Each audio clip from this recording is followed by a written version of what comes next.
Bon vespre i benvinguts una setmana més a la tertúlia proscrita. Bon vespre, Josep. Bon vespre, Albano. Hola, Txell Partal, com estàs?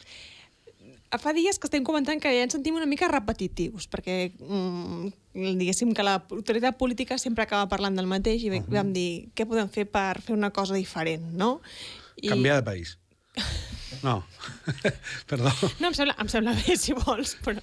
No, podríem, imagina't, ara podríem dedicar-nos a comentar l'actualitat política, jo què sé, de Finlàndia, de... Bueno, no? Vale, si vols la propera setmana ens ho preparem. Vale, d'acord. Però no, vaig dir, podem portar noves veus que ens ajudin a veure una mica tot d'una manera diferent.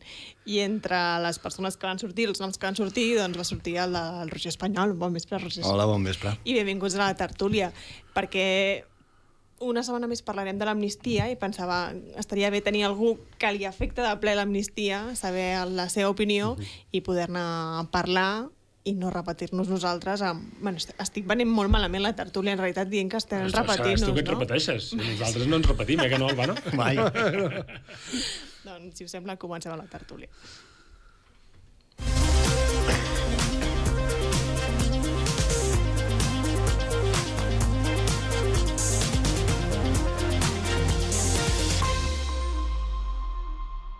Doncs, si et sembla, Roger, comencem pel principi, no? Tu sempre s'ha molt clar que no estàs d'acord amb com s'ha fet aquesta amnistia. Sí, no estic gaire d'acord amb el concepte en general d'amnistia, sobretot en el conflicte Catalunya-Espanya. I després anar veient com ha anat avançant aquesta amnistia, doncs encara em fa una opinió més reticent, sí. Un dels punts, diguéssim, que més em molesta seria el tema de que la policia espanyola també entri dintre aquesta amnistia. Sí, les amnisties sempre han sigut a dues bandes i jo crec que la balança no està prou equilibrada com per aplicar aquesta amnistia a dues bandes, no? O sigui, nosaltres ja hem perdut molts més del que hi guanyarem amb aquesta amnistia. Entenc que també aquesta amnistia t'afecta de ple en un sentit que és que no podran continuar processos oberts contra tu, però també que tu no podràs continuar aquests processos contra la policia espanyola? En el meu cas, i és un dels pocs que els policies seguiran, o sigui, seguirà el curs judicial, no els afectarà l'amnistia, almenys en principi, fins que el jutge resolgui, nosaltres sí que podrem arribar al judici. La majoria de casos de les acusacions contra policies de l'1 d'octubre, segurament aquests judicis ja no arribaran en prevenció d'aquesta amnistia que entrarà i, per tant, no s'arribarà ni a judici ni... Almenys això em diuen els advocats. I bueno, la veritat és que jo veig aquesta amnistia com la solució fàcil, no? No només no puc... Fins i tot em puc trobar-me que jo sigui amnistiat en contra de la meva voluntat. O sigui, la meva voluntat de cara al judici és no acoplar-me en aquesta amnistia, no? D'alguna manera, i els he dit als meus advocats que la meva posició és no acceptar aquesta amnistia. Aquesta amnistia ha d'anar proposada per les defenses i llavors el jutge resoldrà si entra o no entra, no? Per tant, encara que jo i els meus advocats diguem no, el Roger no vol entrar dins d'aquesta amnistia, el jutge pot ser que acabi dient és igual el que tu vulguis, tu seràs amnistiat, vulguis o no vulguis. Es trobaria una situació semblant Josep Costa, no? Bé, clar, jo també ho vaig dir que jo em sentia perjudicat per l'amnistia, no beneficiat, i per tant jo vull continuar. Aquests dies estic treballant bastant amb els casos d'Estrasburg, les demandes que tenim a Estrasburg, que ens donen bastanta feina perquè Espanya ha presentat allà milers de pàgines de documentació, arguments, etc. I tot això té un sentit de lluita política en un conflicte que no s'ha acabat. Però, al final, les amnisties són per donar per finiquitat un conflicte, per donar per acabat un problema, per retornar, diguéssim, la pau social, etc. Són mecanismes de normalització, i aquí, clar, jo crec que si alguna cosa hem dit o ens hem repetit alguna vegada és que mentre no siguem independents no es pot normalitzar res ni pacificar res, que en realitat rebaixar el conflicte només afavoreix el poderós. I de fet estem veient com l'independentisme va retrocedint en la seva quantitat de vots, o digue-li com vulguis, cada cop que es van negociant, com per exemple l'amnistia o altres, diguem, ítems autonòmics, no? Jo recordo que fa mesos, quan es comença, potser, no sé quan es va començar a parlar seriosament de l'amnistia, però quan va sortir el tema després dels indults i que es veia la possibilitat concreta de, escolta'm, transitar aquest camí de l'amnistia. Jo me'n recordo de parlar amb en Roger i en Roger em va dir, escolta'm, a mi em preocupa molt que, de la mateixa manera que ens amnistien a nosaltres, amnistiaran els policies, amnistiaran... Clar, amb tot el recorregut que hem vist aquests mesos i el que estem veient aquests últims dies, ja no és només que, escolta'm, que nosaltres ens beneficiem però ells també, és que estem retrocedint d'una manera que potser es beneficien ells i nosaltres no. Vull dir, el problema que assenyalava Roger al principi era, ei, atenció perquè això va per tots dos, però és que podria arribar a donar-se el cas de que segons com ells en treguin més profit que l'independentisme. I aquí hi ha una reflexió que jo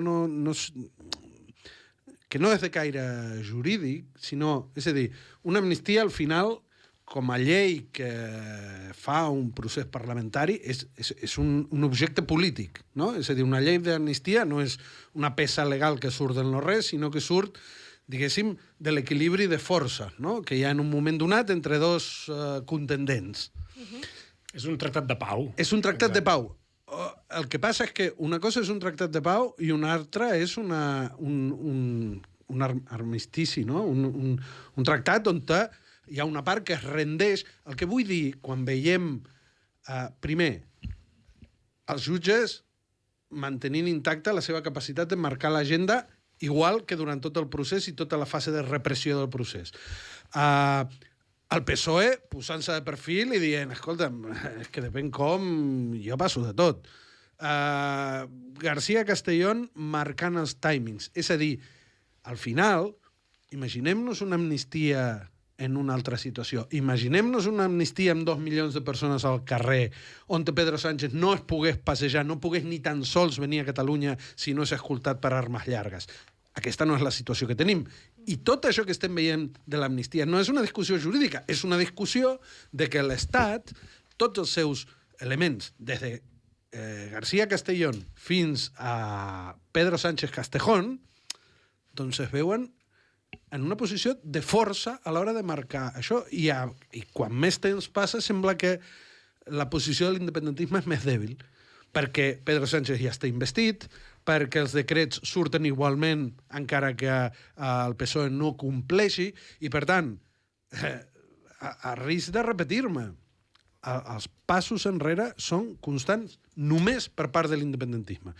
I crec que si ens hem de repetir per dir una cosa que és necessari que el moviment sobiranista prengui consciència, prenguem consciència de que no estem ganant res, de que estem endarrerint, de que estem fent passes enrere, de que els drets conquerits s'estan esvaint entre les nostres mans com aigua. Avui veiem a Ciudadanos en el Parlament carregant contra la possibilitat de retolar en català els comerços. És a dir,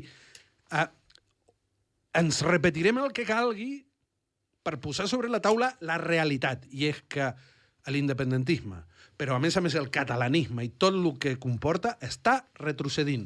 I mentre no trenquem la ficció de que estem aconseguint merdes, que si una amnistia, que si no sé què, que si un compromís de no sé quantos, mentre això no passi, estem ajudant als Borbons i a l'estat espanyol. I a mi em sap molt greu pels... ja paro, però em sap molt greu pels espectadors de la tertúlia. Si volen tertúlies o columnes o coses que diguin que anem bé, que ens estem enfortint i tal, doncs, escolta'm, o convideu una altra persona, o que miren una altra tertúlia, o que llegeixin cuentos de fades. Però, perdó, és que estic una mica emprenyat perquè és que estic escoltant en Roger i és que...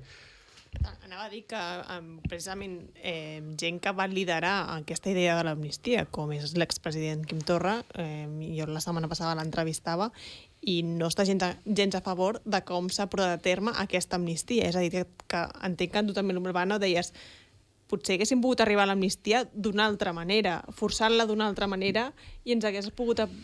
No estàs molt d'acord, Roger? No, és que demanar, o sigui, pactar una amnistia amb l'estat espanyol, què més esperàvem, no? O sigui, esperàvem alguna cosa millor de reclamar aquesta amnistia? Llavors, estava clar que l'estat espanyol intentaria escombrar cap a casa seva tot el que pogués i intentaria escombrar cap a fora de casa seva tot el moviment independentista, que és el que està fent.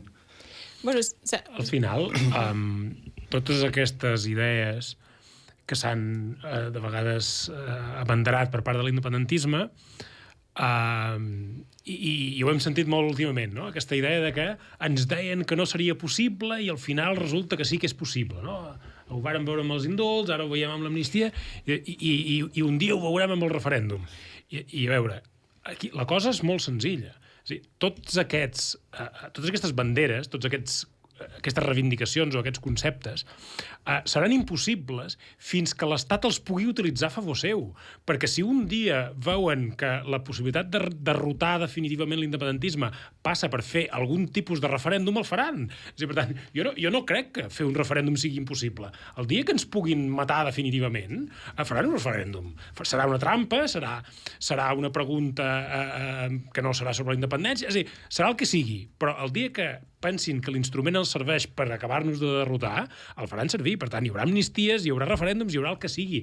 El problema és que nosaltres tinguem la noció de combat i de lluita i de tenir els objectius clars, perquè l'amnistia en si mateixa mai ha estat un objectiu. És el que anava a dir, que sembla que el moviment independentisme hagi encallat en la lluita contra la repressió, no? I està venent aquesta amnistia o les diferents lluites contra la repressió com a victòries o com a derrotes. I no són ni una cosa ni l'altra. És simplement un pas més que s'ha de passar. O sigui, l'objectiu per aconseguir una victòria o una altra, o una derrota, és un altre. No és lluitar contra la repressió, no és aconseguir una amnistia. Explica-li tu a la Tamara Carrasco o a l'Adrián Sas, que està a punt d'entrar a presó també, o a molts altres que ja han tingut sentència i tal, que aquesta amnistia és una victòria. Per qui és una victòria? Per ells no. Ells ja han passat el que han passat i passaran el que han de passar. I després, aquesta amnistia té una data d'inici i una data de caducitat. Quan passi aquesta data de caducitat, aquest ho tornarem a fer que diuen que volen tornar a fer, tornarà a estar, els mateixos delictes tornaran a estar en vigor. Tornarem a lluitar per una altra amnistia? Jo crec que la lluita antirepressiva hi ha moltes formes d'encarar-la i pactar una amnistia amb l'estat espanyol és el camí més fàcil. És el boc gros amb el que estem sempre acostumats a rebre l'independentisme.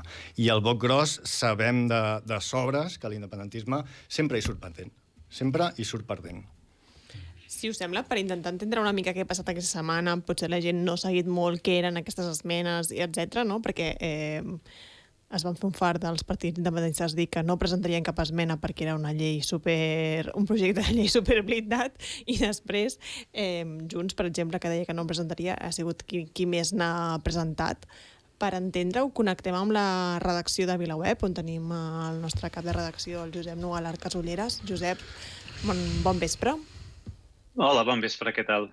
Deia ara que dèiem durant molt de temps els partits independentistes, Junts i Esquerra deia que no presentarien esmenes i finalment aquesta setmana hem pogut veure que han presentat esmenes, que no en totes han estat d'acord en el mateix, sí que n'han presentat de conjuntes i sembla que avui, a més, s'han donat suport unes a les altres. Però què són aquestes esmenes i per què han posat aquestes esmenes si aquest projecte de llei semblava superblindat quan el van presentar? Sí, exacte, ha estat així. És a dir, això quan es va acordar aquesta proposició de llei d'amnistia amb el PSOE, va costar molt que s'acabés de lligar el text perquè precisament el que es volia era que estiguessin totes les escletxes al màxim de tapades possible perquè hi hagués el mínim marge d'interpretació per part d'aquests jutges prevaricadors com García Castellón, que hem vist aquests últims mesos, per tergiversar d'alguna manera el sentit de la llei d'amnistia i no aplicar-la, no? Llavors, el que hem vist és que Junts i Esquerra han presentat esmenes. Sobretot Junts havia dit que no en presentaria, que no feia falta, que el text estava molt ben trebat, però n'han acabat presentant i Junts, de fet, és qui n'ha presentat més. I ho ha fet després de veure aquests últims mesos, des del mes de novembre, que és quan es va entrar a registrar aquesta proposició de llei, que hi ha una voluntat molt clara, manifesta, explícita, sense cap mena de vergonya, expressada per part de l'alta magistratura espanyola, sobretot de jutges del Tribunal Suprem o del jutge García Castellón. El que fa setmana rere setmana és declarar, demostrar que el que volen fer és torpedinar l'aplicació de la llei d'amnistia en els casos que tenen ells entre mans. Que no ens enganyem, els casos que tenen ells entre mans són els que, des d'un punt de vista, o sigui, són els que políticament més preocupen a l'estat espanyol, perquè és on hi ha el president Puigdemont. És a dir, aquesta llei d'amnistia està pensada per tots els represaliats, però la gran obsessió de l'Estat és que Puigdemont no pugui tornar en llibertat, seria la seva gran humiliació i la seva gran derrota. Una altra cosa és les consideracions polítiques que puguem fer sobre el moment en què torna Puigdemont, l'estratègia política que té, etc. Però el sol fet, i el que obsessiona l'Estat és que això no pugui passar. El que obsessiona l'Estat i el que obsessiona aquesta alta magistratura, que és la que durant tots aquests anys ha estat incapaç d'aconseguir l'extradició de Puigdemont i de posar-lo entre reixes. Aquesta és la situació, no? Llavors, vista aquesta ofensiva o aquest anunci que hi hauria aquesta ofensiva, aquesta rebel·lió judicial contra l'aplicació de l'amnistia, i que, a més han deixat clar que utilitzarien instruments com les preguntes prejudicials del Tribunal de Justícia de la Unió Europea o les qüestions d'inconstitucionalitat, i que aquestes preguntes prejudicials anirien en el sentit de qüestionar l'aplicació de l'amnistia en casos de malversació o de terrorisme, doncs veient que van tan forts, veient què està fent el jutge García Castellón, jo crec que s'han vist amb l'obligació, i una mica fins i tot et diria que a la desesperada, Junts i Esquerra, de presentar aquestes esmenes, que aquestes esmenes el que volen és blindar al màxim possible l'aplicació de la llei d'amnistia en aquests casos i de deixar el mínim marge possible a aquests jutges. És a dir, que si es presenta una pregunta prejudicial al Tribunal de Justícia de la Unió Europea, que això no suspengui de cap manera cap dels efectes que té la llei d'amnistia en el moment en què entri en vigor. És una de les esmenes que es presenta.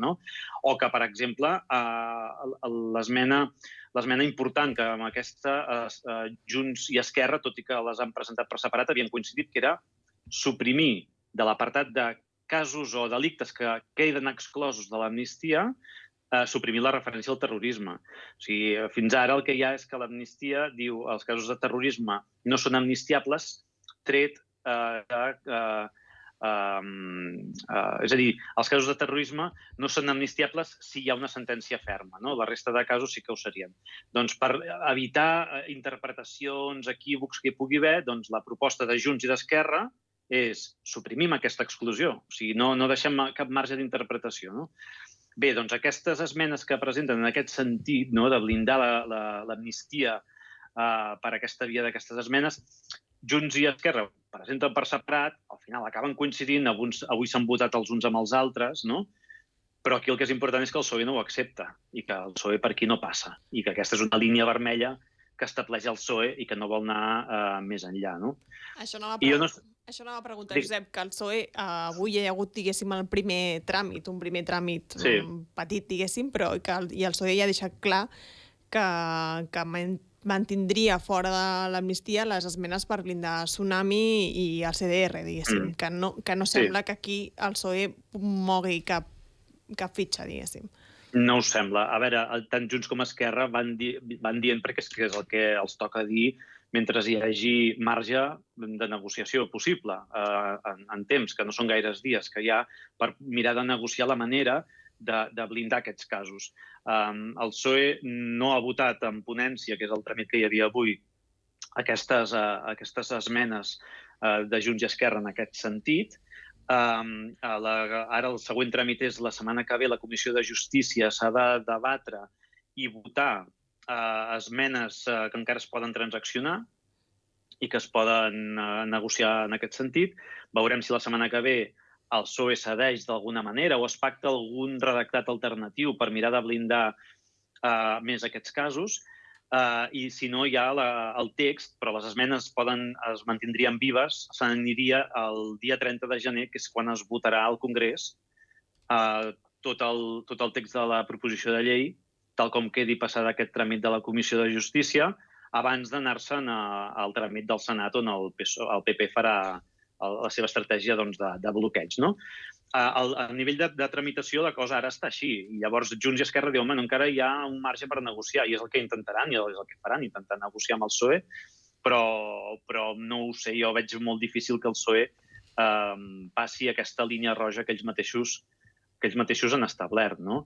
Però bé, en aquest sentit, no sé si... Deixa'm dir una cosa, que acabo de veure un fil de tuits o de publicacions a X de la Neus Torbisco, que d'això en sap molt, i em sembla que el Josep Costa segurament podrà dir-hi la seva, però diu, per molt que blindis jurídicament una llei, per deixar el mínim marge d'interpretació als jutges, un jutge prevaricador com García Castellón sempre trobarà la manera, sempre, per més bé que ho facis tècnicament, trobarà la manera d'esquivar-ho, de tergiversar-ho o de rebentar-ho. I em sembla que ja fa uns quants anys que hem anat veient com els jutges espanyols ho han fet en aplicació de la llei en diferents moments, no?, en relació amb el procés. Vull dir que...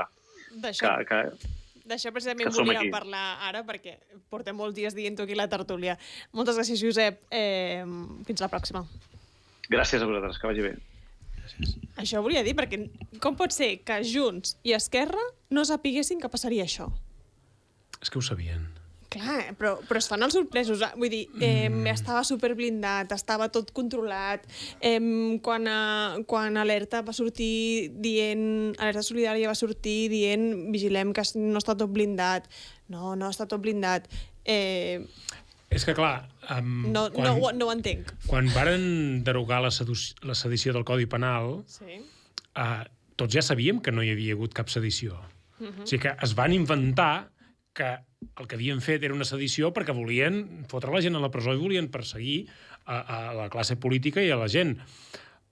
I si no hagués existit la sedició, els haurien perseguit per rebel·lió, els haurien perseguit per una altra cosa. Per tant, que canviar el Codi Penal no elimina la capacitat repressiva de l'Estat. De fet, només amb la malversació podrien posar les mateixes penes que varen posar amb la sedició. Per tant, el problema és l'Estat. El problema es diu Espanya. El problema és que allà manen els jutges.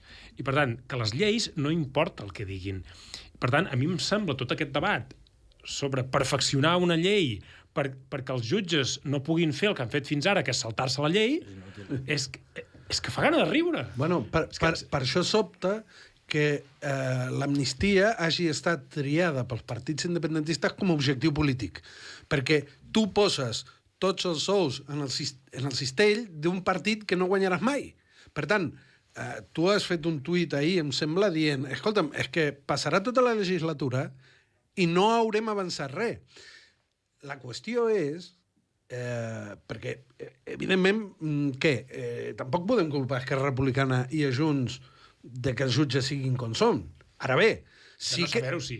De no saber-ho, i ostres, si tu tenies una força electoral parlamentària, fer-la servir en un joc on és impossible que guanyis, hòstia, potser haurien d'haver, no ho sé, o altres coses. Fins i tot, mira, em poso autonomista. Vinga, va, anem a pressionar per una millora del finançament.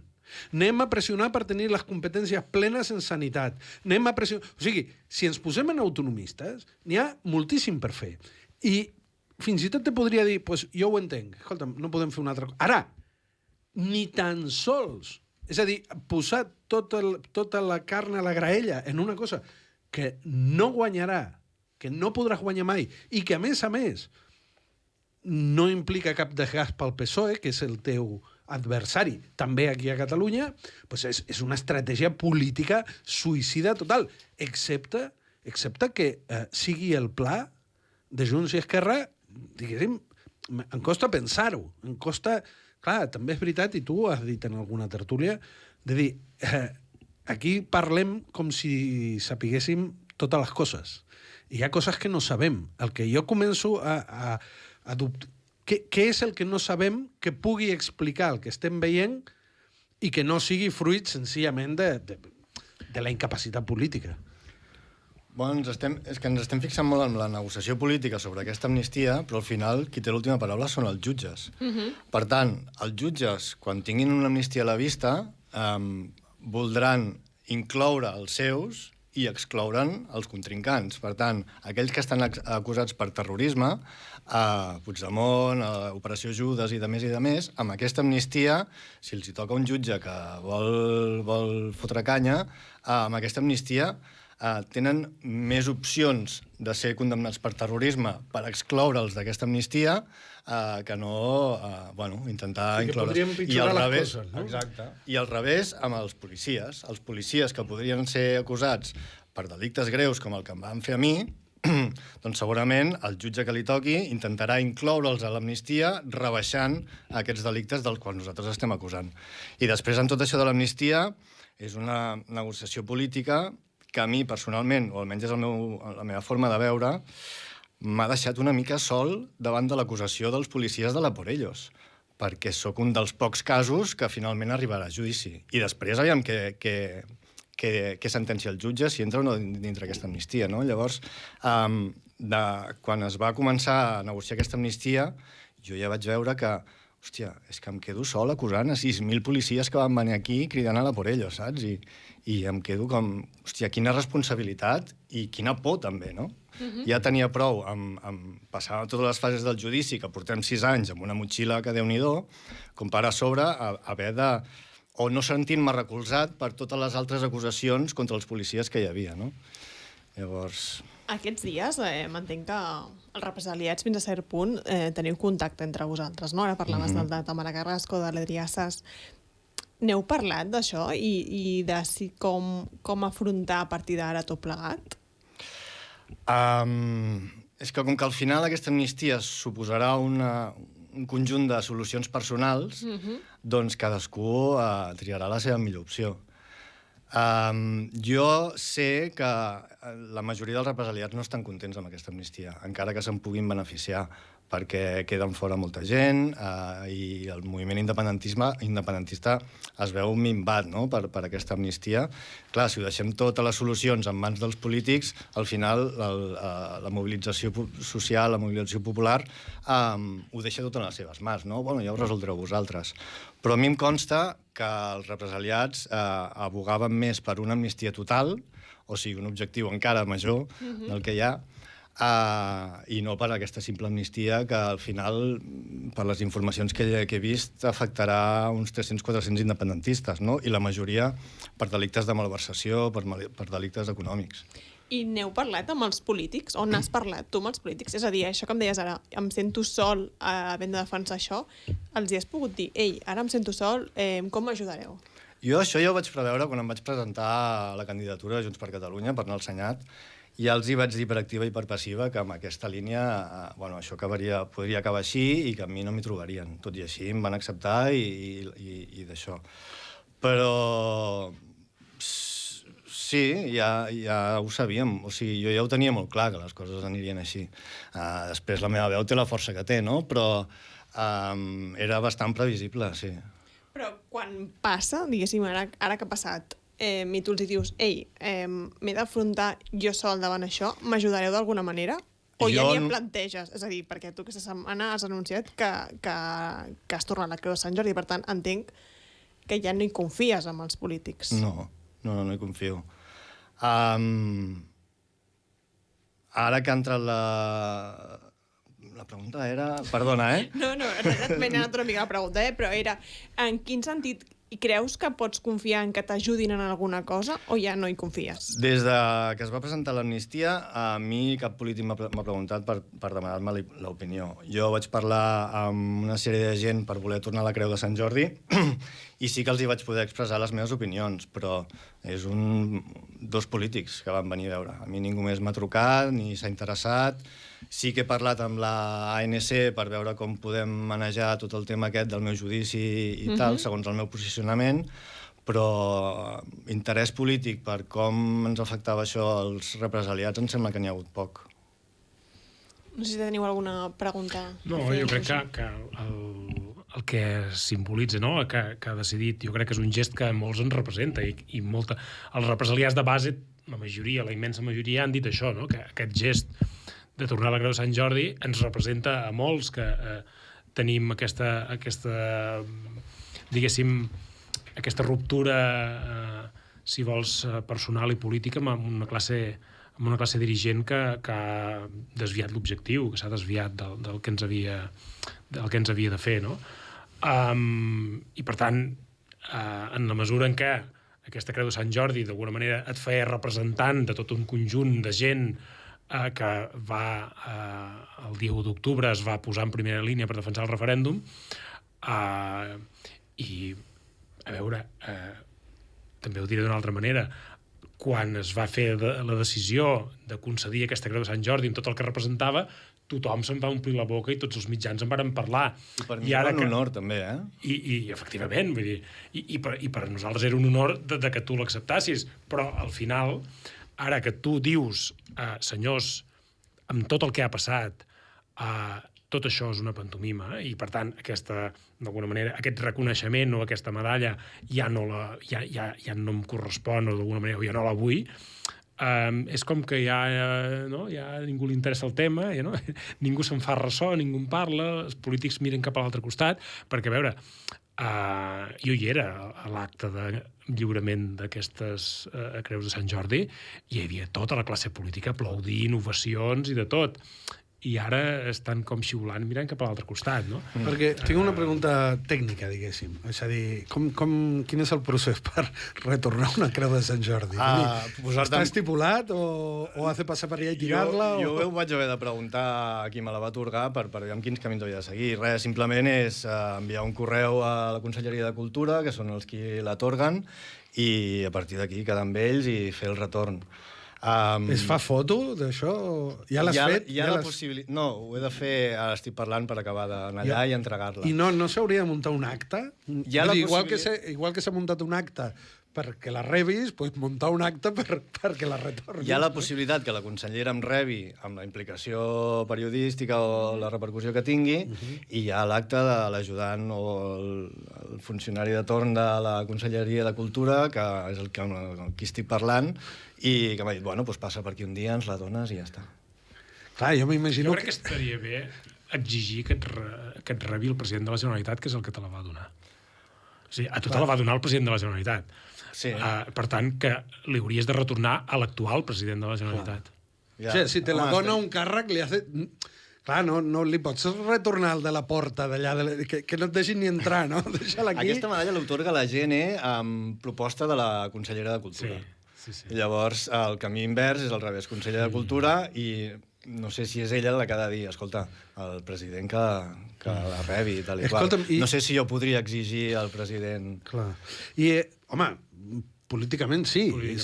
Políticament sí. I, de fet, bueno, mira, podríem fer una campanya a Twitter demanant-li a Pere Aragonès que rebi, perquè crec que a més seria un gest democràtic molt maco de dir, anem a escoltar com a mínim, o sigui, ells no poden evitar que tu la retornis, que tu et sentis com vulguis, però escolta'm, escoltar les raons d'aquell que sent la necessitat de tornar-la, crec que és molt important. I, escolta'm, podríem potser sortir guanyant tots. Ara, jo tinc una pregunta. Estaria molt bé, però no tenen el coratge de fer-ho. Jo crec que, mira, moltes vegades la gent pregunta, bueno, vale, vosaltres diuen que ens repetim, però en realitat el que molesta, crec jo, és que expliquem coses que certament no són encoratjadores, i moltes vegades la gent diu, bueno, i què podem fer? Escolta'm, jo crec que podríem fer, i ho proposo aquí,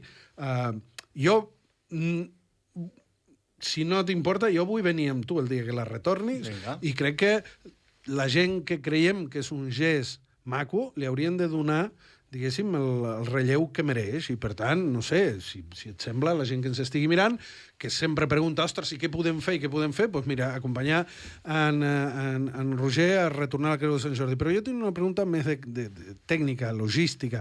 Ja t'ho has pensat bé? Perquè em sembla que la Creu de Sant Jordi, una de les coses a la que dona dret és que quan la palmes tens una esquela a l'avantguàrdia, em sembla que és. No? Ja, això m'ha sabut molt greu. Clar, això... Clar, sempre surts per coses dolentes a l'avantguàrdia. És veritat. Clar, aquell dia potser sortiries en plan, bueno, era un bon noi i tal, qual... I tot l'espanyolisme diria, mira que bé el Roger que torna la Creu de Sant Jordi i tal, no? Jo, per si no tinc la possibilitat de... Bueno, jo vaig fer una mica a l'enfilall de X, no? Però per si no tinc la possibilitat d'explicar els meus motius, el motiu principal pel que jo torno aquesta Creu Sant Jordi és perquè el que abans representava un honor s'ha acabat convertint, o l'ha vist superat, perquè segueix sent un honor, però s'ha vist superat per un pes que ha hagut d'anar lluitant i defensant i reclamant a la classe política els mateixos que me la van otorgar, no? O sigui, allò que havia de ser un honor ha sigut una defensa i una reclamació a capa i espasa d'aquell 1 d'octubre i del que va significar aquell 1 d'octubre, que jo sempre ho he dit, aquell 1 d'octubre no només van votar la pregunta vols formar una república, sinó que també van votar una manera de fer, una forma d'encarar la situació i una confrontació amb l'estat espanyol directa. I com que això s'ha perdut, la meva voluntat, vaig centrar la política amb l'1 d'octubre, per tant, només entenc aquella manera de fer política contra l'estat espanyol, per tant, si això desapareix, el que a mi em toca fer com a guardonat amb una Creu Sant Jordi és lluitar perquè allò torni, no? Perquè si no, perquè tinc la Creu de Sant Jordi. I aquesta lluita de tornar a la confrontació, a acceptar les conseqüències, ser previsors amb la repressió que vindrà per part de l'Estat, s'ha vist perduda, ja no hi és. I, per tant, haver de tenir aquest pes a l'esquena, d'haver de barallar-me amb els polítics que me la van donar, mentre espero el judici que m'ha de venir, que ja porto 6 anys esperant i que se m'està fent etern, doncs, escolta, no em ve de gust, ja ho vaig dir a l'enfilall, necessito anar al judici amb menys càrrega, perquè és una part molt important de la meva vida i no vull estar pendent del judici i pendent dels polítics que no fan a l'1 d'octubre. Llavors, escolta, l'1 d'octubre, si no el voleu, doncs aquí teniu la medalla i jo em dedico a la meva solució personal, que per desgràcia és el que s'ha convertit el meu poder judicial, a la meva solució, o no personal, d'encarar el judici, guanyar-lo, acusar els policies i defensar-me a mi. Hi ha una cosa que ha dit que jo voldria corroborar. Els jutges portaran al Tribunal Constitucional i al Tribunal de Justícia tots els articles de la llei d'amnistia, excepte el que amnistia els policies que ens varen agredir. Aquest ningú el suspendrà, ningú el portarà al Tribunal de Justícia, ningú el portarà al Tribunal Constitucional. Per tant, aquest s'aplicarà automàticament sense dilacions. Això ho podem saber. I les altres, hi ha una cosa que, i ara fes referència a la piulada aquesta que vaig fer ahir, hi ha una cosa que no se sap molt. Segons el Tribunal Constitucional, quan tu tens dubtes sobre el dret de la Unió Europea i vols fer una qüestió prejudicial i a la vegada tens dubtes de si encaixa amb la Constitució, etc, la manera de procedir, això ho ha dit el Tribunal Constitucional, no m'ho estic inventant jo, és primer envies el cas a Luxemburg, al Tribunal de Justícia de la Unió Europea, i quan es resol el cas per part del Tribunal de Justícia de la Unió Europea, després ho portes al Tribunal Constitucional perquè el Tribunal Constitucional ho analitzi a la vista del que hagi dit el Tribunal de Luxemburg. És a dir, que si suspenen tots els procediments mentre se'n va a Luxemburg, allà pot estar 2 anys, després torna, va al Tribunal Constitucional, pot estar 2 anys més, o s'ha acabat la legislatura, en Pedro Sánchez ha acabat el seu mandat i l'amnistia encara està en l'aire. Això és el que està passant. I el que tots sabíem que passaria. Perquè, per dir-ho en paraules d'en Puigdemont,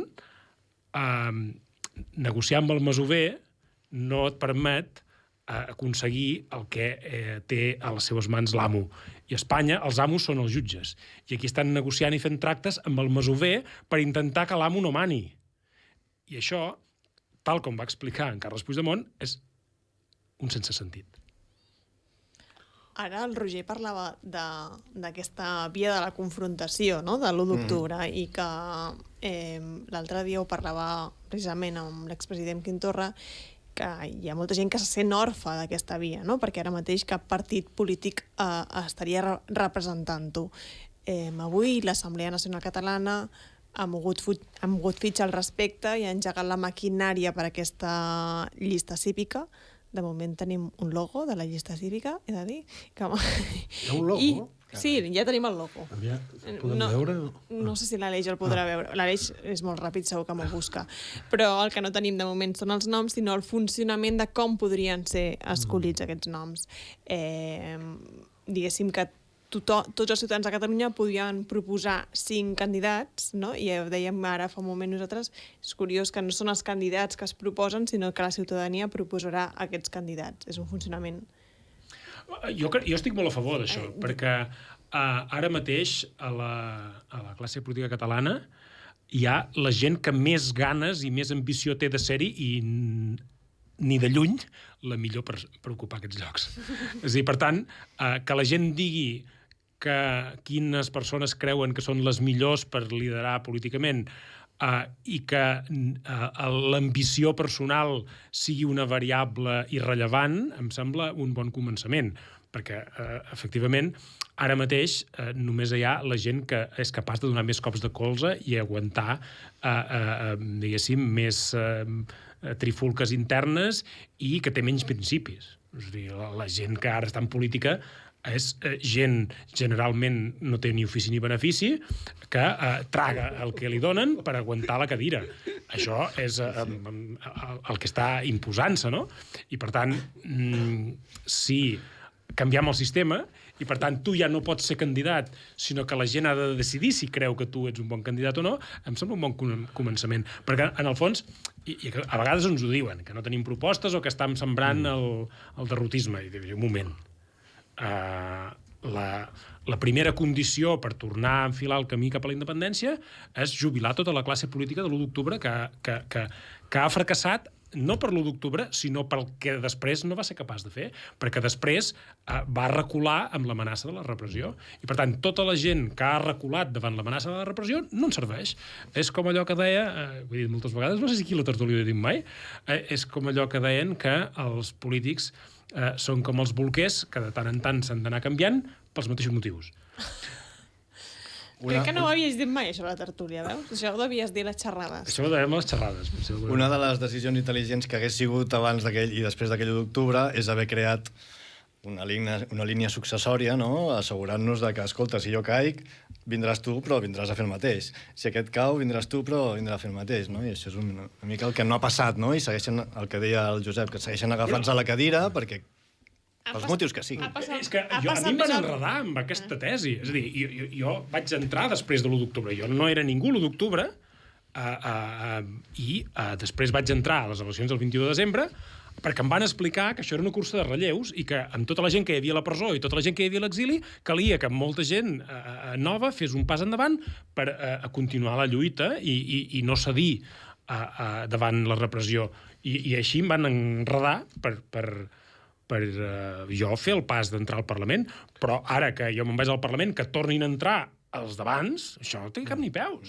Bueno, i en relació a això del derrotisme, és que estic molt preocupat per aquest tema, perquè al final crec que d'entendre bé aquest mecanisme depèn que puguem tenir un horitzó com a moviment, l'independentisme, o que senzillament, escolta'm, ja ho faran en el 2140. Llavors, quan tu dius el derrotisme, no?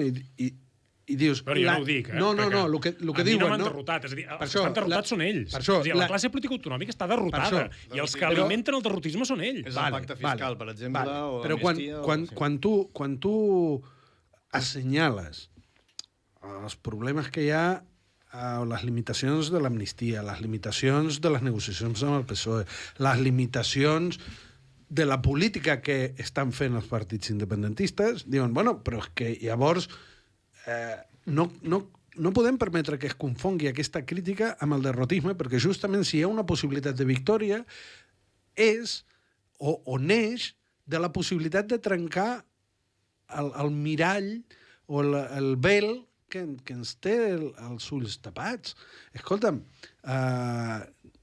zero derrotisme. Jo uneixo la lluita de les infermeres amb el retorn de la Creu de Sant Jordi, amb les causes judicials que es puguin continuar seguint per acusar a l'Estat, per portar-lo davant la Unió Europea on te calgui. És a dir, totes aquestes qüestions i, sobretot, i això crec que no ho està fent, i això seria relativament senzill, fer créixer la consciència. És a dir, ara parlarem de si la llista de l'ANC sí o no, els candidats i tal. Escolta'm, això ho diu en Josep en les xerrades. El que s'ha de fer créixer no és el número de llistes. El que s'ha de fer créixer és la consciència de que no hi ha res a fer amb el camí que han agafat les llistes que existeixen. És a dir, havíem arribat a la conclusió com a societat que ja estava bé de barallar-nos de si els 300 milions aquells que teníem anaven cap a les infermeres o cap als mestres. Una decisió que sempre portava amb ella que uns o uns altres es quedarien sense. De cop, la societat catalana va entendre que si queria que els metges, les infermeres, els mestres i els bombers poguessin treballar en condicions, calia ser independents. Si avui les llistes existents abandonen aquesta idea i intenten posar pedaços que no solucionaran les coses, doncs, mentre l'ANC faci llistes o faci el que cregui convenient, el que hauríem de fer, i això també és una feina que es pot fer i que és necessari fer, és recordar una cosa que en principi ja sabíem i que per algun motiu ens hem oblidat, que el finançament de la Generalitat no és una altra cosa que la imposició d'un poder polític, que és el poder polític de l'Estat, amb un objectiu concret, que és tractar econòmicament Catalunya com una colònia de la qual extreure'n recursos. Si això ho han de deixar de dir les llistes existents, algú ha de dir. Per què? Perquè és veritat. Perquè quan parlem d'infermeres, de metges, d'hospitals, de bombers i de llistes d'espera a la sanitat, estem parlant d'això. Per què? No, això és el que jo no puc entendre. Una cosa tan real, palpable, com aquesta, que afecta a milions de persones cada dia a Catalunya, no està al centre de la política. I estem parlant de la puta amnistia, que no serveix per res, que ens... O sigui, cada minut que passem parlant d'una amnistia que no servirà per res és un minut que perdem parlant per parlar de com l'Estat està drenant i fent malviure la gent a Catalunya. Jo crec que es pot resumir... Mentrestant, perdó, acabo que m'he embalat. Mentrestant, l'Estat no para de crear, i quan dic l'Estat, dic els mitjans de comunicació, aquests dies hem vist gent del PSOE, els catalans insolidaris, és a dir, ells tenen perfectament clar que aquest os no el poden deixar anar. En canvi, nosaltres sí. Ara nosaltres estem parlant de l'amnistia. Bueno, doncs... Sí, és important recordar que quants més independentistes van néixer, i entre ells jo en soc un d'aquells, va ser en el camí de l'1 d'octubre, en les decisions del Parlament contràries a la famosa Constitució espanyola, i amb l'1 d'octubre.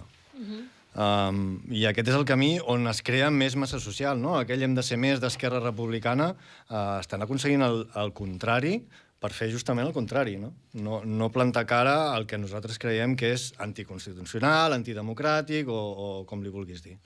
Perquè, en el fons, i ara t'ho deies, l'independentisme parlava a la gent i li deia la independència és el projecte per fer un país millor per tothom.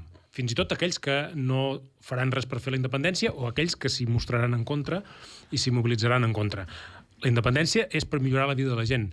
L'autonomisme són els polítics parlant d'ells mateixos. És tan petit l'autonomisme que és això. Perquè a més parlen de problemes que ells no tenen la capacitat de solucionar. Són polítics fent declaracions i barallant-se els uns amb els altres sobre coses que no podran resoldre.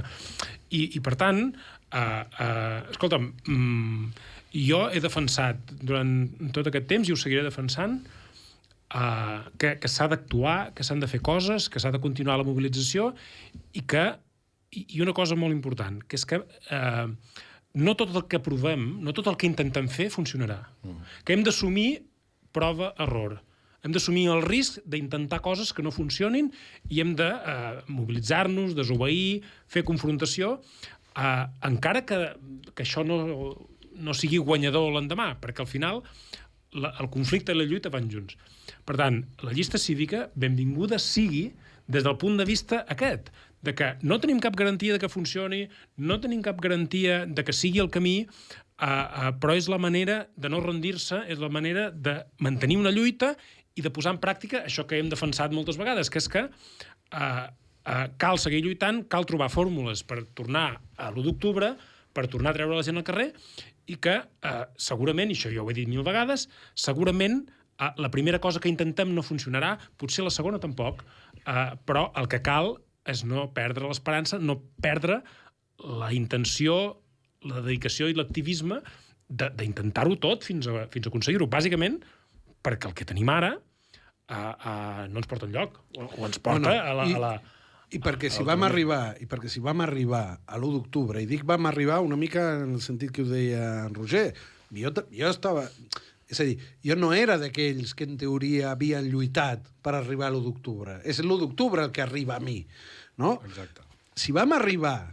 Però això és molt important. L'1 d'octubre va interpel·lar a moltíssima gent que mai havia fet política i que des d'aleshores tampoc n'ha fet, perquè era realment una causa nacional que interpel·lava a tothom. Vale, I per això interpel·lava fins i tot a la gent que no n'era partidària. Jo el que volia dir és que si aquest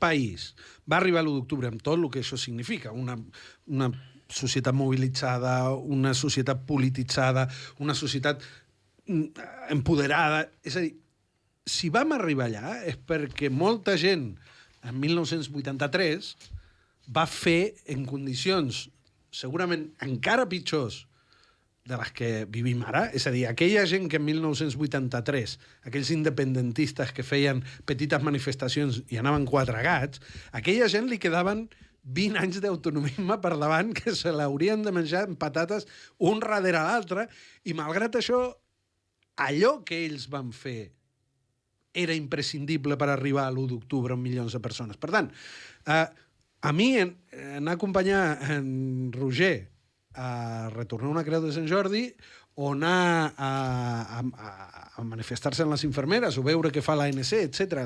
El que passi, ostres, està carregat de futur. El que no podem fer és no intentar-ho. Per tant, quan és que tens hora per... He d'acabar, estem amb... Però ens avisaràs, no sé, ho dic perquè... Perquè ara m'han entrat ganes, tu. Ara els estic fent esperar ja una mica, ells m'han estat fent esperar gairebé 2 mesos i pico, ara els estic fent esperar ja una mica i, bueno, sí, quan quedi amb ell per mail us aviso i muntem el que sigui.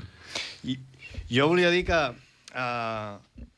gent com jo, que no tenia res a veure amb la política, que era músic, que tenia una família, que teníem prou amb sobreviure la vida com podia, el que em va fer entrar en el moviment independentisme a través de l'1 d'octubre va ser la pota política desobedient. O sigui, que jo em decidís a moure'm per tot aquest moviment va ser veure que hi havia un grup de polítics que també eren capaços de desobeir les lleis espanyoles o el que fos per tirar endavant tot un projecte nacional. Ara aquesta pota política no hi és. I és per això quan deies que benvinguda sigui la llista cívica i tot això. I tant que sí, perquè falta aquesta pota política, perquè per molt que ens mobilitzem nosaltres, que fem manifestacions i tal, si no hi ha una traducció política, no arribarem enlloc, tampoc. O sigui, la independència no l'aconseguirem només amb la mobilització popular o de la societat civil. Per tant, és necessari forçar tota la classe política, llistes cíviques o el que faci falta, tornar a Creus de Sant Jordi o el que faci falta, perquè aquesta pota política torni a esperonar la gent a sumar-se a tot aquest moviment. Jo tinc molts amics i amigues que el dia 1 d'octubre anaven a totes i que ara veient com estan les coses estan dient mira tu, a mi no em liis, saps? No em vinguis amb les teves... I quan jo parlo de la independència em miren així una mica, però què dius, tio? T'has vist com està la cosa? Estàs boig o què? Bueno, perquè per recuperar la confiança hem de canviar-los, hem de canviar la classe política, i és més fàcil, jo sempre ho dic, és més fàcil del que sembla, perquè ja ho vàrem fer. Tot el procés des del principi d'Arenys de Munt fins al 2017, fins al 1 d'octubre, vàrem canviar pràcticament tota la classe política, i ara hem de tornar a fer. Bàsicament, per una raó que parlàvem avui, és perquè ara els tenim tots atrapats en la batalla aquesta de l'amnistia indefinidament. O sigui, com que tota la classe política està pendent de la seva solució personal en aquesta negociació de l'amnistia amb el masover de la finca... I els beneficis que en traurà. I els beneficis que en trauran, doncs hem de passar d'ells. És a dir, ara hi ha unes eleccions... Ara hi ha unes eleccions al Parlament de Catalunya que seran a final d'any o a principis de l'any que ve. És invotable ningú que estigui atrapat dins l'amnistia, perquè sabem que durant anys no faran res aquesta gent. Per tant, bueno, no sé, hi haurà molt de debat sobre quines opcions i quines altres, però el que és evident és que tota la gent que està atrapada en aquest corralet de l'amnistia és invotable. Volia dir 2 coses. Una, que l'Aleix us ha trobat el logo perquè... Sí, l'hem vist. Perquè estigui tranquil·la... Ostres, l'hem vist. Vale. I 2, el que dèieu, no? Que la llista cívica segurament no serà l'única opció que sortirà endavant per part d'aquest moviment més rupturista, no? Perquè hi ha diverses propostes que semblen que s'estan movent i etc. Llavors, l'altre dia parlàvem amb Quim Torra i deia això. El moviment independentista ha de tornar a ser creïble. Això passa per renovacions de lideratges, crec que sí. Això passa per empoderament de les entitats socials. Crec que també passa per aquí. I probablement passi doncs, perquè apareixi alguna alternativa als actuals partits polítics. En el moment en què ens trobem de desencís, d'abstenció altíssima, és que a més em semblaria molt interessant que almenys aquests vots no es perdessin i per tant anessin a una opció. No? El que sí demano a totes aquestes iniciatives que puguin estar-se coent és que tinguin la generositat com perquè la via unilateral proposi una candidatura. El que no podem ser és que ens trobem que també l'unilateralisme es presentés dividit a les eleccions. Això conduiria al fracàs. Que no es presentés dividit a les eleccions. Creieu que això és possible o realment sorgiran diverses candidatures? Jo no estic gaire d'acord en que sigui... És a dir, això no es podrà... no es podrà manar, això anirà com anirà, i no crec que sigui... És a dir, òbviament, sempre és millor que la gent es posi d'acord, que la gent que comparteix uns objectius. Això és evident. Però escolta'm, no ha de ser... No estic d'acord en aquesta idea de que, ostres, que no passi això perquè si no serà terrible. Escolta'm, si passa això, la gent tindrà prou criteri per destriar i per entendre, i jo també crec que cal ser... És a dir, si el resultat és humil, pues bueno, serà el que serà i serà necessari haver-ho fet. És a dir, no entenc aquesta por Vosaltres, precisament, anava a dir-vos, sabeu què és fer una candidatura des de zero? Des de zero, i una candidatura... Mira, és una candidatura que no va tenir representació i jo crec que va fer una feina política brutal. De fet, ens deien, ostres, no, us hauríeu d'unir perquè tal. Escolta'm, nosaltres volem fer això. Si hi ha altres espais que no comparteixen aquesta visió o que la comparteixen diferent, no passa res. Fem propostes a la societat. Fem propostes a la societat i que la societat triï. I jo, al Front Republicà, estic superorgullós políticament de lo que va fer, perquè va donar una veu i una oportunitat a una manera de veure les coses. Que en comptes de treure en 10 en treuràs 7, no passa res. Crec jo, crec que posar tota l'atenció en si, ostres, si anem dividits, no sé quants escons perdem, crec que no. Però bueno, que caldrà estar atent, sabent quines són les propostes. Jo, sobretot, a mi em preocupa més, no tant que vagin units, sinó que hi hagin candidatures independentistes. El perill és que no hi hagin candidatures independentistes. Perquè si hi ha candidatures independentistes que es presenten per seguir negociant amb el PSOE, amnisties que no sé què, o hi ha candidatures que es diuen independentistes per parlar del xarop de no sé quin bebè de Ripoll, escolta'm, que és legítim, que hi hagi independentistes que tenen com a objectiu negociar amb el PSOE, que hi hagi independentistes que tenen com a objectiu parlar només de la immigració, és legítim. Ara, a mi m'agradaria que hi hagués una candidatura independentista. Això sí que comparteixo amb Quim Torra la necessitat de que aquesta candidatura existeixi, perquè si no, els independentistes no tenen ningú qui votar. Em sap greu, però hem de deixar-ho aquí. En Roger volia dir no sé què, però bueno. No, era això, que dins d'aquesta unió unilateralista que proposava Quim Torra hi ha el perill hi ha unilateralistes que són d'extrema dreta directament i bé, anar junts amb aquesta gent direm que no portaríem el país en la direcció en la que se suposa que hauria d'anar una república catalana. Doncs amb això ho deixem. Moltes gràcies per venir avui aquí, Roger, i tertulianejar. M'he inventat aquesta paraula, no ara? amb nosaltres, i fins la setmana que ve. Gràcies. Adéu.